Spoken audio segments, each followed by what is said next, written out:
Villamor is a street food paradise. Hindi lang airport, mga sundalo at Newport ang dapat napapag-usapan sa area na to. Dahil maglakad-lakad ka lang ay sa street food ikaw ay magkakagusto. From trending to putok-batok, ay pihadong ikaw ay busog. Legendary to resto quality, ay uuwi ka na bike lang tiyan. Solid Villamor food crawl to from start to finish kaya samahan ninyo ako. It's a beautiful day for a food trip. Let's go!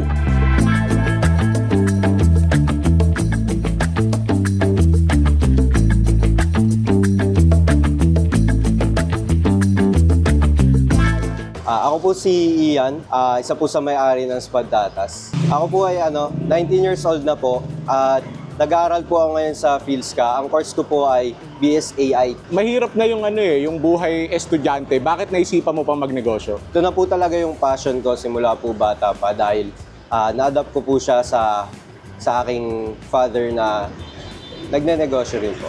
Then yun po, nagsimula po kami sa 500 pesos na budget. Tig 500 lang po kami. And then, 10 patatas lang po yung binili namin nung unang araw. Sa 10 patatas po na yun, 3 lang po yung nabenta namin nung una kasi matigas po yung 7. And then, ayun po, kinabukasan po, yung nabenta po namin, nagdagan lang po namin ulit ng tig 500 po ulit. Hanggang naging pa 20-20 yung deliver around Villamor, dito lang po sa baryo. And then, naging 30. And then, after 10 days po, muha po kami ng pwesto po sa bazaar. Then, naging 50 na po a day. Then, 80. Then, naging 150. Ngayon po, nagiging 300 to 350 pieces na po a day ng patatas. Hindi po ako naniniwala sa pagpili ng diskarte over diploma. Kung kaya naman po pagsabayin po na. Ayan, oven bake yan. Opo. Ano size yung potato na ganyan? Ito po yung XL natin. XL. Yan yung naging problem nyo dati na matigas. Opo, pero na-perfect nyo na ngayon. Malambot Tsaka na po kasi sobrang ganda po ng oven natin ngayon. Sir, tignan nyo naman po, napakalambot niya. Ito po, sir, yung butter po natin, hindi po siya yung basta-bastang butter, sir, na vegetable oil. Vegetable oil. Ano po siya? Magnolia Gold. So, Magnolia Gold, baka naman, di ba, sir? Ayan po. Yung ingredients po talaga natin dito, sir, talagang ginawa po talaga natin top of the line na din. Ito naman po yung cheese natin, secret cheese natin to, sir. Secret cheese din. Pero mukhang quality rin eh. Quality talaga yan, sir. Ito naman po, next up is yung po natin. Creamy garlic sauce po. Our own recipe po ito. Homemade po 100%. Then, last, yung bacon po natin.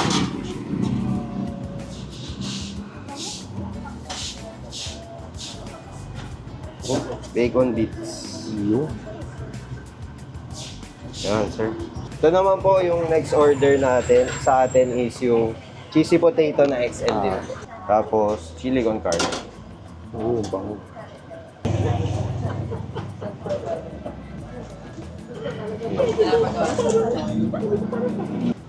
Yan, nari ang cheesy garlic bacon farm. Yun. Dali ka ngayon. Kita nyo naman yan ay bumidikit kumakapit. Ayaw bumitaw. Try na natin. Nakaka-inspire naman ng mga batang ari at nakakapaibig, nakakagutom. Yan Mahalo natin lahat. Lahat na. First bite. Thank you, Lord. Gabi yun, napaka-cheesy. Cheesy garlic bacon. At malambot nga yung potato. Wow. Nicely salted. Really creamy, really cheesy. Alam ko tayo mga Pinoy, hindi sanay sa patatas kasi tayo makanin. Pero ito, wow, sarap. Isang large ng potato na... Ang hirap niyang tigilan eh. Kahit ang isip ko na titigman ko lang, kasi may isa pang titimusan, ay, halos paubos na. Ay, hindi ka naman mapapaibig yan. Tapos yung pinaka-potato niya, sakto-sakto lang yung pagkalambot. Yung may satisfying pa rin na tigas. Hindi ko siya sayang matigas malambot siya, pero hindi yung Sobrang lambot. Tigilan ko muna rin. Yung isa naman. At rin naman yung chili con carne. Oh. Wow. May cheese din to. Opo. Saka butter. Opo. Kasi chili con carne. Mukhang masarap din na rin Lumabas yan pagka-cheesy Hindi naman tayo sa chili con carne. May mga bell pepper pa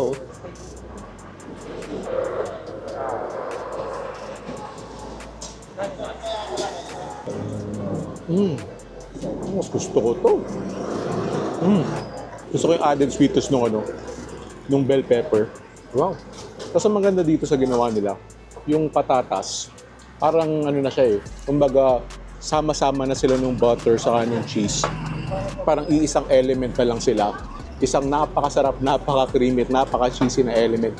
Kasi ibang toppings, whether bacon or itong chili con carne, yun ang nagdadagdag na additional flavor, meaty flavor, added saltiness, crunch in the case of bacon.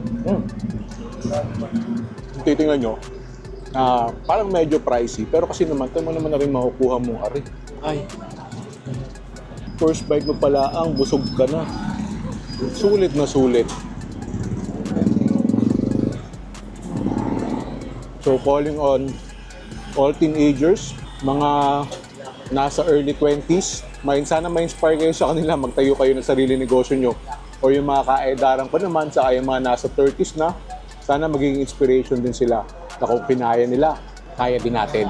Gusto ko sana ubusin to, pero iti-take out ko na kasi may masarap pa tayong kakainan. Di nila sa kanto na isang legendary ihawan din sa Villamor. Kaya see you sa next one.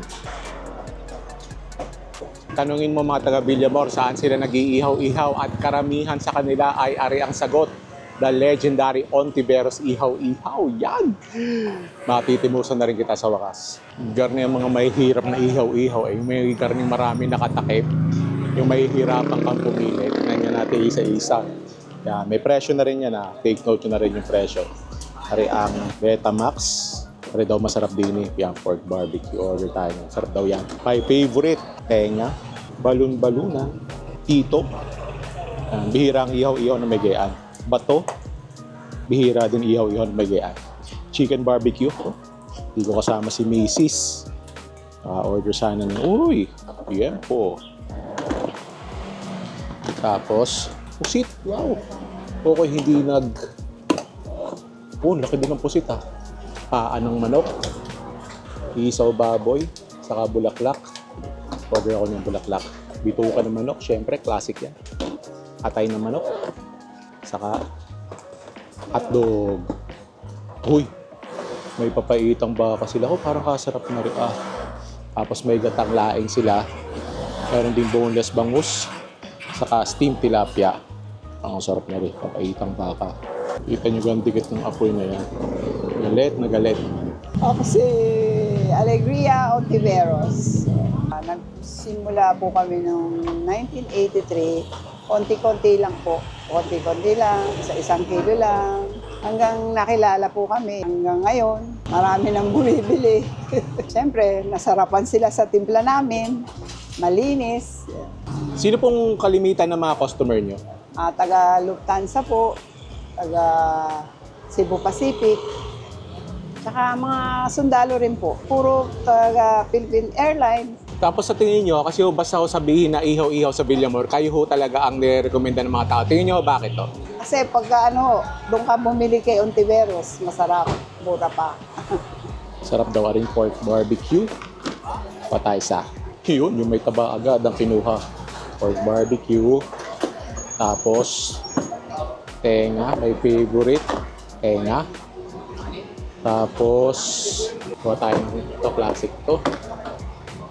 Bituka ng manok. Kuha rin tayo ng tig-isa na rin isaw baboy saka bulaklak.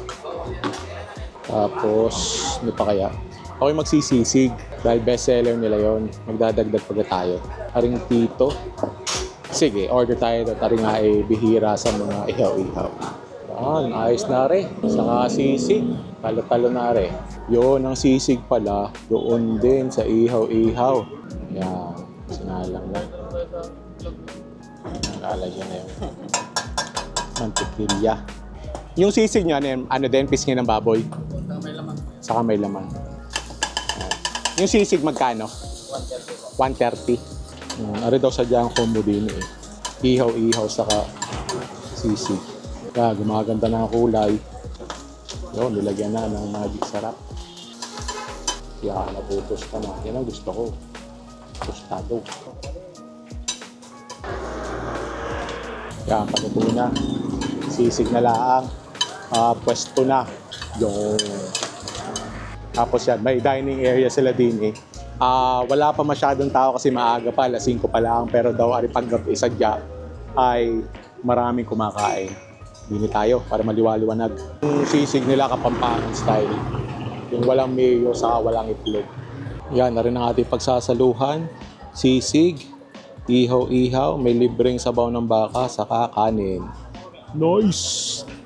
Ayan, narin na tayo sa Ontiveros Ihaw-Ihaw. Ang tagal nang nasa radar ko. Siguro may 2 taon na. May nag-recommend lang sa akin sa messenger noon na talaga daw ari ang mga pinupuntahan ng mga taga Villamor at sa wakas, matitimusan na natin. Yan, syempre, unahin natin yung ihaw-ihaw. Yung kanila munang pinagmamalaki na barbecue. Yan, no? Ganda ng pagkakaluto. First bite. Thank you, Lord. Sarap. Ganda ng pagkakaluto. Malambot. Crispy on some parts. Tapos, manamis naman siya. May konti siyang tamis. Wow! Siguro, aray, mas masarap pag may suka. Tapos yan, may sili. Saka sibuyas. Lalagyan natin ng suka saka sibuyas. Yan.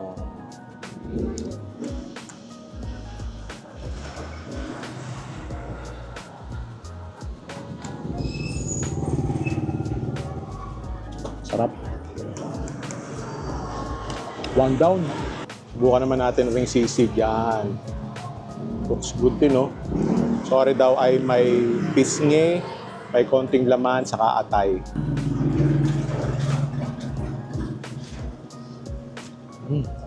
Sarap din. Kapampangan style nga siya, pero hindi siya ganun kaasim.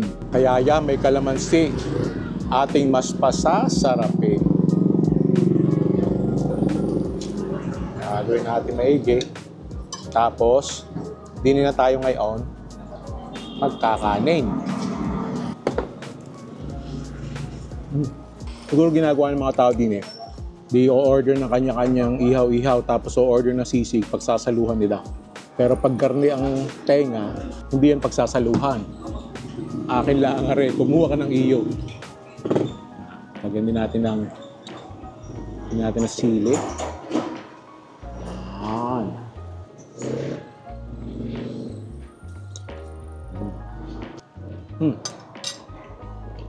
Ang gusto ko sa tenga, yung mga cartilage na nagpo-provide ng crunch. Next. Tapos din talagang mapapahalin-hinang ka ng ihaw-ihaw sa sisig. Bakit are? Wala masyadong nagbablog. Kasarap din Siguro, gine-gatekeep ng mga suki. Sorry sa mga nag-gatekeep. I-reveal natin yan kasi deserve talaga nila na masumikat pa. Are naman, tito. Hindi ko galang kung anong tito. Parang ano, may konting crunch siya na parang cartilage Or I think, dun yun sa medyo burnt part. Na merong konting chewy part. Actually, para siyang yung pinakagitna ng chicharong bulaklak. Parang ganun yung texture niya. Ako dapat, hindi mag-iihaw-ihaw dito. Although, nabalitaan ko na nga na masarap ang sisig din kasi nung in-interview ko si Ma'am kanina na talagang bestseller doon nila yung sisig. Sige na, o-order na ako. At buti na lang umorder ako ng sisig nila pagsasarap. Isaw. Ari ang magiging pinaka-test kung gaano kalinis din sa Ontiveros. May pait kaya? Walang pait. Malinis. Muntik na nakakalimutan na sabaw. Wow. Yung alat nung sabaw na yon, bagay sa sisig na may kalamansi. Sa mga ihaw-ihaw, one of the best na bulaklak. Sa pagkakaluto, sa linis, at pagiging kanin worthy niya. Mapapakanin ka talaga. At kita nyo naman, lahat ng paborito nyong ihaw-ihaw na rin Yung liempo parang masarap din Next time to sa akin. And for the ultimate putok batok bite, sisig with rice, top with bulaklak.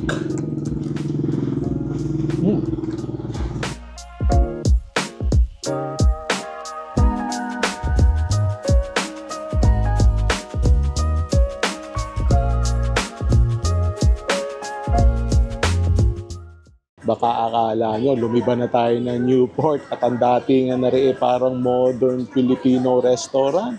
Nasa Villamor pa rin tayo. Narinig pa rin tayo sa Villamor, dine sa Ate Anas Crispy Kare-Kare at iba pa.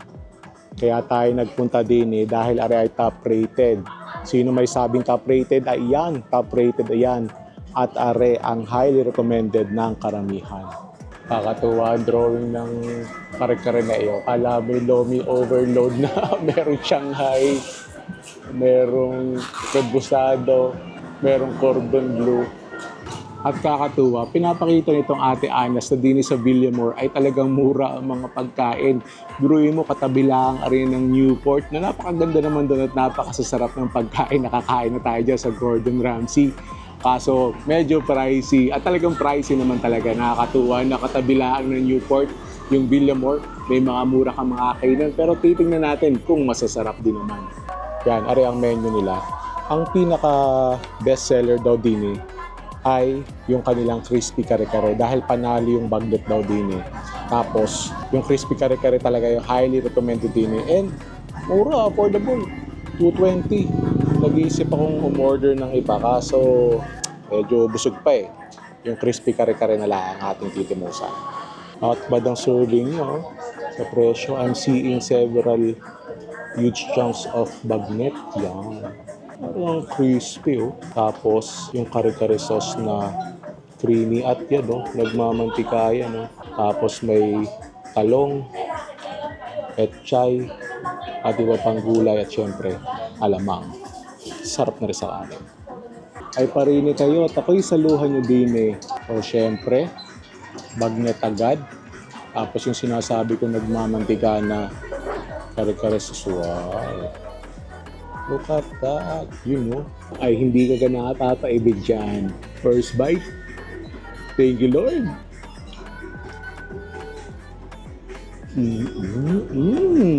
Grabe, iba't ibang layers, iba't ibang levels ng flavor.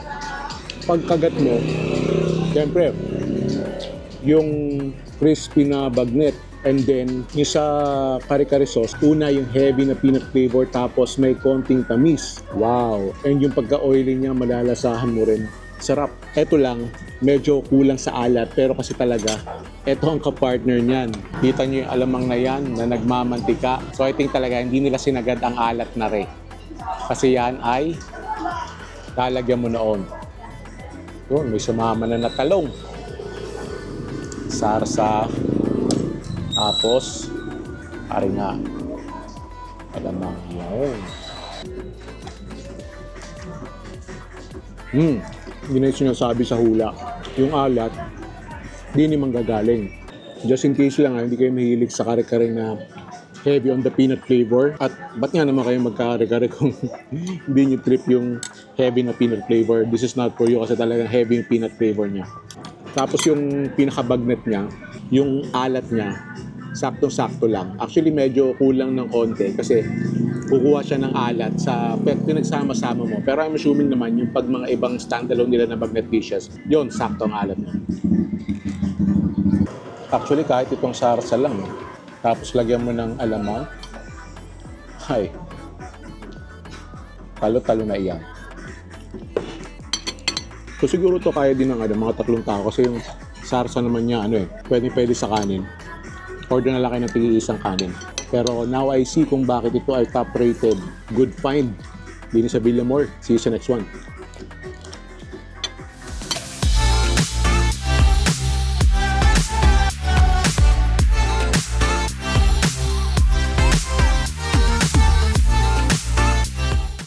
Ayun, kaya pala Jungkook ang pangalan kasi yung may-ari ay nakapangasawa ng Koreano. Tapos ang last name na ngayon niya ay Jung. Tapos, kaya Jungkook. Si Jung ay nagkukuk. Tapos yung asawa daw niya na Koreano yung nagturo talaga sa kanya. Ay, parang masarap tong kimchi stew with rice.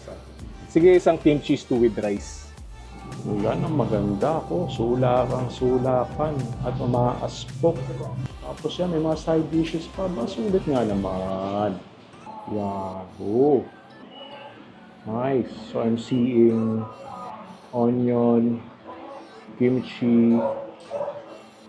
Oh, pork yan. Hello.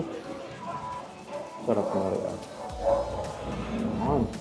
Abangan naman, feeling ko nasa K-drama ako. Yung mga nasa kanto-kanto lang nila ng mga kainan. Sana rin ha, yung hagip lahat. May pork, may kimchi, may sibuyas. First bite. Thank you, Lord.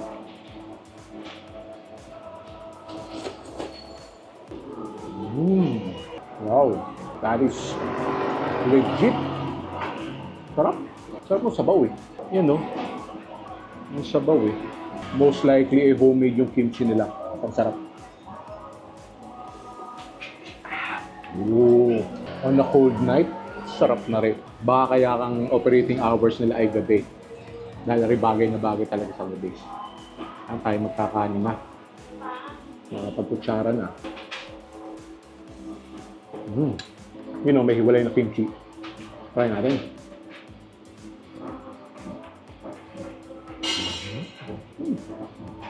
Quality kimchi. Actually, yung kimchi pa lang, panalo na eh. Fish cake. Ano yung mga kainan na pag nakita mo, parang nakakatawa yung pangalan, Jungkook. That will capture your attention and probably make you try it, tulad ko. Tapos pag natimusan mo yung kanilang pagkain, and tingin ko naman masarap din yung iba nilang pagkain ko kung hindi busog. Susubukan ko rin ng mga yon. Pero ito, kahit yung tubo nila, quality eh. Kala ko tokwa. Hindi ko masyadong tinignan. Luncheon meat pala. Korean luncheon meat. Pagsasarap niya sa kimchi. So talaga, maglakad-lakad ka lang sa isang community eh. Punta ka sa mga sulok-sulok, kanto-kanto, makaka-discover ka ng mga street food na garni. So kung naghahanap kayo ng Korean street food, baka ang tulad ko na laging ang experience lang sa Korean food ay Korean barbecue. Try nyo din eh. See you sa next one.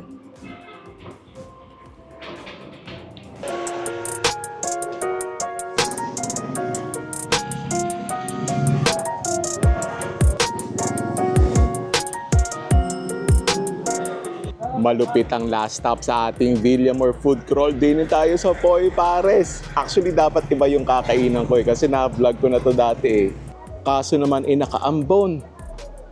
Ay siya, sarap magpares. Din tayo magpapares ngayon. Saka talagang kulang ang Villamor Food Crawl mo pag hindi ka nag-Poy Pares eh.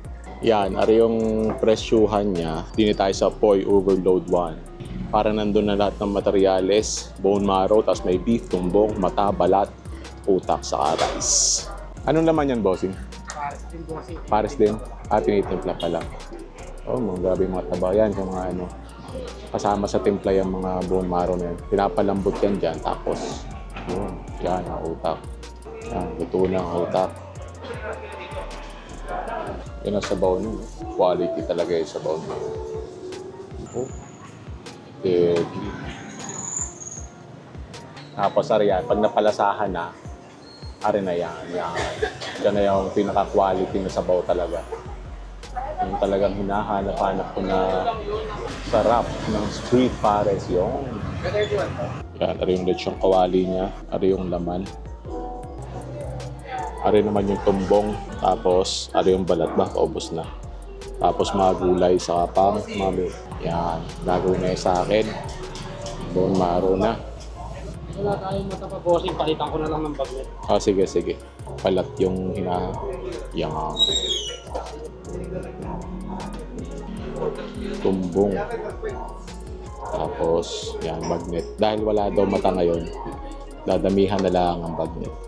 Works for me. Doon masarap ang mata. Kita mo naman yung bagnet na yan. Quality. Tapos yan, yung utak. Yan. Tapos yan, isasabawan na. Oh, quality. Naubusan daw ng dahon. Bawang nalaang. Tapos yan, may seremonyas dyan sa bone marrow na iyan eh. Abangan nyo. Tapos syempre, kanin. Sarap nyo sa kanin. Ayan, na-miss ko sadya ang Poy Pares. Para isa dyang favorite ko. Pagpasensyahan nyo ng towel sa likod at ako'y galing gym. Pakilasa ko yung na-burn ko sa gym ay abonado pa din eh. Pero napakasulit na rin Poy Pares. Worth every calorie. Of course, kung hindi bawal sa'yo, ano kaya ang unahin ko din are? Tumbong. Yan. First bite. Thank you, Lord.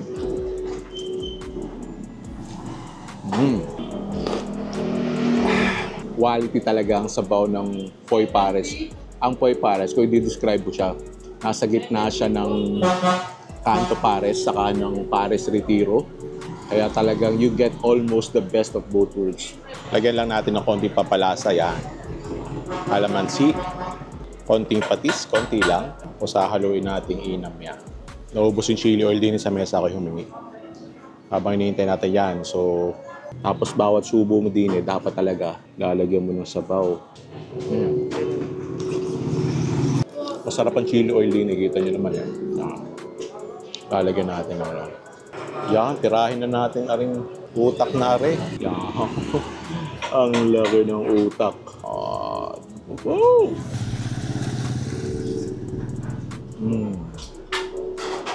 Sikat na sikat talaga itong Poy Pares sa Villamor. Dumaan ako dito kagabi. Pag sa dami kumakain. At kita nyo naman, quality sa mga pyesa iya. Pagsamahin natin yung mga texture niya. So bali, itong medyo chewy na tumbong. Tapos yung beef na saktong lambot. Tapos taba na melts in your mouth. Crispy na bagnet. Sasamahan ba natin ito? Hindi. I save the best for last. Sasabawan na lang natin yan. Now this is a solid bite. Teka, take it up a notch with their chili oil. Now this is a solid bite. Titirahin na natin na rin bone marrow. Ganda lagi ng bone marrow din. Lagi natayo. Susungkitin na natin. Yan. Yan, lahok-lahok na din eh. Malo na ang bone marrow. Tapos yung bone marrow na very creamy. Poy Pares talaga, one of the best paresan. Sa aking panlasa ha, talagang aking babalik-balikan.